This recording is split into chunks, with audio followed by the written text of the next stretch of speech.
Hi guys, tignan natin kung ano ang patutunguhan ng connection ninyo ni person.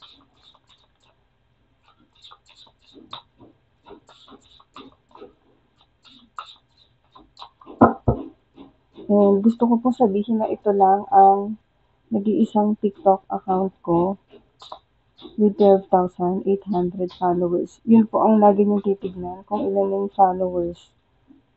And hindi po ako mag-message sa inyo para mag-offer ng aking services. Okay? Kung gusto niyo ng private reading, i-message niyo po ako dito or sa messenger ko. Thank you very much. Pili kayo group 1, group 2, group 3. Group 1, patutunguhan saan? Alam niyo itong connection niyo ng person mo, ang patutunguhan nito, ang nakikita ko ay more on maraming illumination na mangyayari sa connection ninyo. Ilalabas nito yung mga natatago or hindi kayo aware ng mga qualities, characteristics ng bawat isa.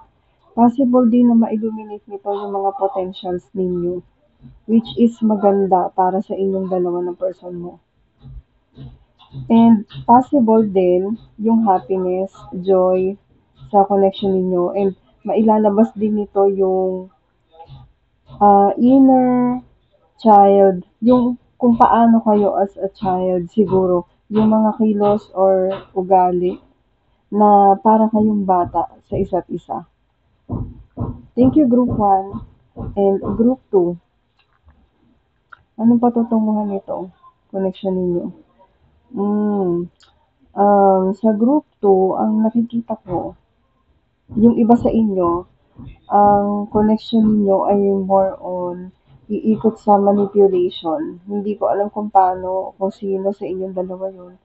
Pero be aware dahil maraming mga hidden na intentions dito sa connection ninyo. Maging aware kayo. Maging sensitive kayo and anong tawag dito, vigilant sa kung ano man yung mga intention na ipapakita or gustong iparating sa inyo ng person ninyo through manipulation. So more on warning ito. Itong mga nasa group 2. And yung iba naman sa inyo, yung patutunguhan nitong connection ninyo, makukuha ninyo or ma-achieve ninyo yung goal ninyo para sa relationship ninyo, guys. Nararamdaman ko dito yung ipipilit ninyo, ipaglalaban ninyo para makuha ninyo yung gusto ninyo. So, mag-ingat kayo guys dahil dito sa group to, nasisense ko yung malakas na imbalance pagdating sa connection. More on warning talaga tong nasisense ko dito sa group to. Nasisense ko din yung iba sa inyo ha, na ang patutunguhan nito, matuturuan kayo kung paano ninyo magamit lahat ng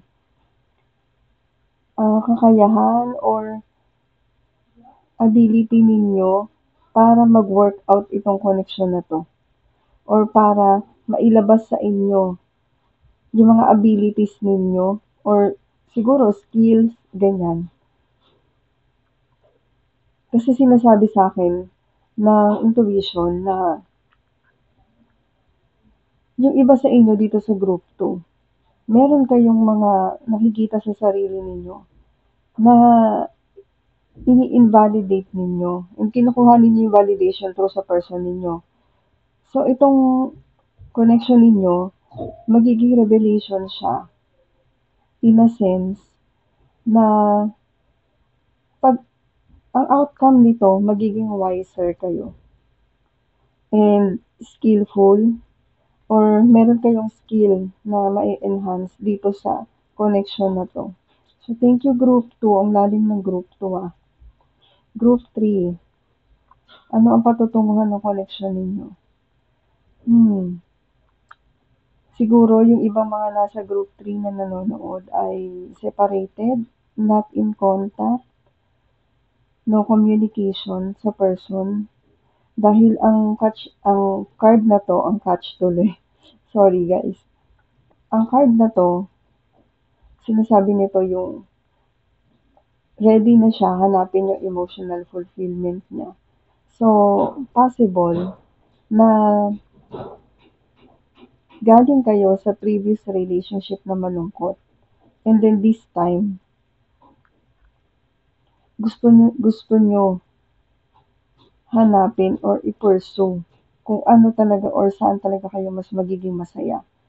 Regardless kung sa person na kasama ninyo ngayon or sa bago. Kasi nasa, ano to eh, in between, mag-i-stay pa ba or aalis na, yun yung nasa sense ko dito sa group 3.